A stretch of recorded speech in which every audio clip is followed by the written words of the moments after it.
Currently, you are experiencing comfortable warmth without having to exert any effort, as your heating system functions automatically. A winter jacket hangs near your entrance, produced without requiring you to hunt or slaughter any creature. Your kitchen contains food supplies that will remain edible next week, no matter how freezing the outdoor temperatures become. Now, imagine stripping away all of these modern comforts, leaving you with nothing but your exposed skin to face a freezing climate capable of ending your life during sleep before you can even wake up. For hundreds of thousands of years, this extreme vulnerability was the standard human experience, as your ancestors endured actual ice ages where massive glaciers blanketed entire continents and the freezing air could prove fatal within a few hours. Yet, against these odds, they managed to survive, and your very existence is the evidence of their success. Each person in your lineage survived long enough to reproduce and pass life down to the next generation, meaning every single ancestor won a critical struggle against the winter elements that they could not afford to lose.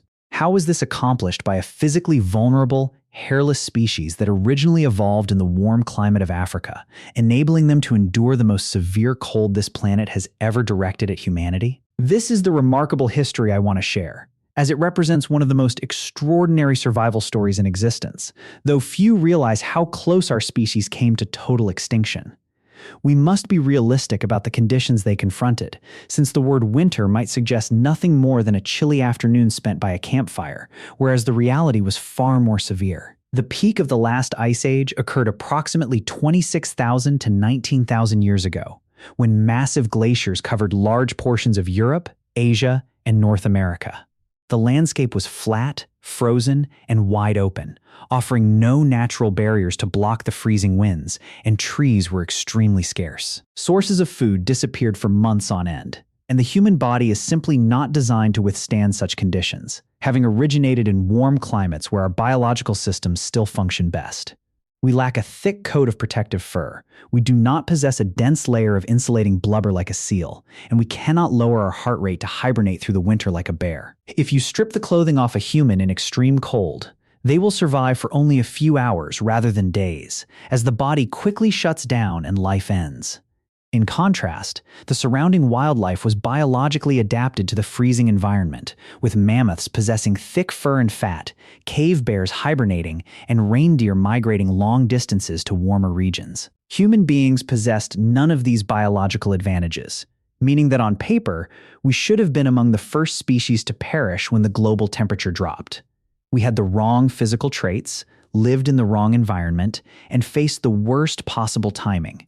But we possessed a brain capable of planning and hands that could construct what our bodies lacked. These cognitive and physical abilities proved sufficient for survival, though only by a narrow margin, as no single method saved us, but rather a combination of strategies that each solved a fatal problem.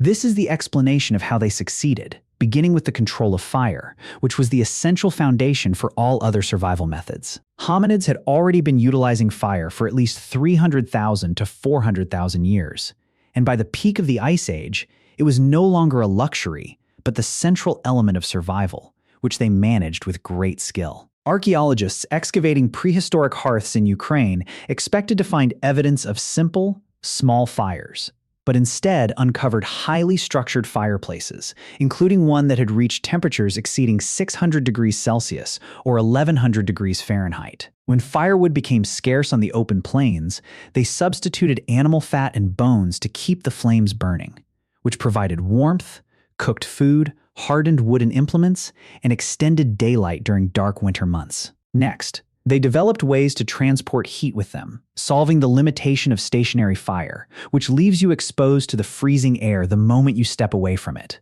Consequently, humans achieved what no other creature could, harvesting the natural insulation of other animals and wearing it themselves. Initially, this was as simple as draping raw hides over the shoulders, and archaeological evidence indicates that humans were skinning bears for their fur in northern Europe at least 300,000 years ago. This is known because of specific cut marks found on the bones of bear paws, located exactly where a hunter would slice to peel the hide away cleanly. While these bear pelts provided windproof and waterproof protection, a loosely draped hide allows body heat to escape through the gaps, which was insufficient for surviving a true Ice Age winter. The solution emerged approximately 30,000 years ago in the form of a tiny, seemingly simple tool, the sewing needle, which was crafted from bone or ivory with a small hole drilled through one end. A researcher has suggested that this might be the most significant invention in the history of our species, and there is a strong argument to support that view. The ability to sew allowed for the creation of tailored garments, airtight seams, multiple insulating layers, and sleeves that could be fastened tightly around the wrists. Draping a loose blanket over yourself is far less effective than wearing a fitted coat, and the needle is the technology that bridged the gap between the two. It is possible that early modern humans wore better tailored clothing than Neanderthals, providing our ancestors with a crucial survival advantage during the coldest periods. They also utilized materials beyond fur, such as deer hide, which blocked the wind and remained flexible enough to be fashioned into mittens and water-resistant boots. Before exposing themselves to the freezing air, hunters applied rendered animal fat, known as tallow, to their faces and necks to seal the skin, retain body heat, and prevent the wind from chilling them, a simple and slightly unpleasant but highly effective method. Traveling across sunlit snow presented the often overlooked hazard of snow blindness, caused by the intense reflection of sunlight off the white surface. To protect their vision, northern hunters carved narrow slits into pieces of bone or wood and fastened them over their eyes, reducing the glare and creating the earliest version of sunglasses. Although popular imagination visualizes early humans sheltering inside deep caves, the historical reality is much more impressive. Many of these populations constructed their own dwellings on the open plains of modern Ukraine and Russia, where natural caves were absent and timber was extremely scarce. As a result, they utilized the most abundant resource available on the landscape, which was mammoth bones.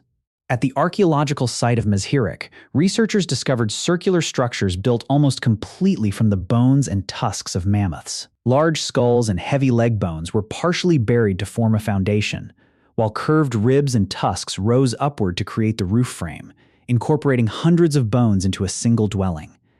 These shelters were partially recessed into the earth and insulated with animal hides, moss, and soil, retaining enough heat to keep an entire family warm. The largest structure dates back approximately 18,000 years, during the coldest phase of the Ice Age, and evidence suggests the site was reoccupied repeatedly over several centuries.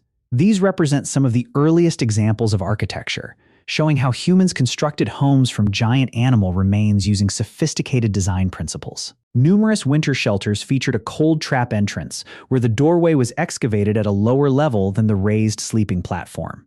Because cold air is dense, it settled into the lower entranceway and remained trapped there, while the lighter warm air rose to the sleeping area. They implemented this thermodynamic concept tens of thousands of years before the physical principles behind it were ever recorded in writing. They also utilized snow for insulation, which may seem counterintuitive until you realize that snow is an excellent barrier against heat loss. By packing thick walls of snow around a dwelling, the interior temperature remains near freezing, even when outdoor temperatures drop to 30 degrees below zero. Well before the development of the igloo, early humans understood that sheltering beneath a snowbank was much warmer than remaining exposed to the open air. The choice of location was also critical, as those living in forested areas faced milder conditions than those on the open plains because trees act as a natural windbreak. Walking through a forest on a freezing day is notably calmer than standing exposed in an open field. To seal small cracks in drafts that would today be filled with caulk or foam, they used a mixture of moss, mud, and pine pitch, the sticky resin from pine trees, to make the structure airtight. While warmth preserves life in the short term, the more gradual threat during winter is starvation. With little to gather and few animals to hunt for months at a time, they became highly proficient at preserving food in advance. Whenever they secured a large amount of meat from a hunt, they did not consume it all immediately but set it aside for future use. The freezing climate assisted them by naturally preserving the meat shortly after the kill, keeping it fresh for later consumption. They also preserved food by smoking meat, drying it into jerky, and storing dried wild fruits. Food was kept in storage pits dug into the frozen ground and in cool subterranean cellars, where the earth maintained a low temperature to protect it from spoiling. Evidence suggests they also submerged weighted portions of mammoth meat in icy ponds, using the cold water as a natural refrigerator to prolong its freshness. These preservation methods required no electricity or mechanical components that could fail during a storm, and they ensured that almost no part of the animal went to waste. Every portion of a carcass was utilized to extract all possible nutritional value. a level of efficiency that is difficult to comprehend in a modern society where a large percentage of food is discarded.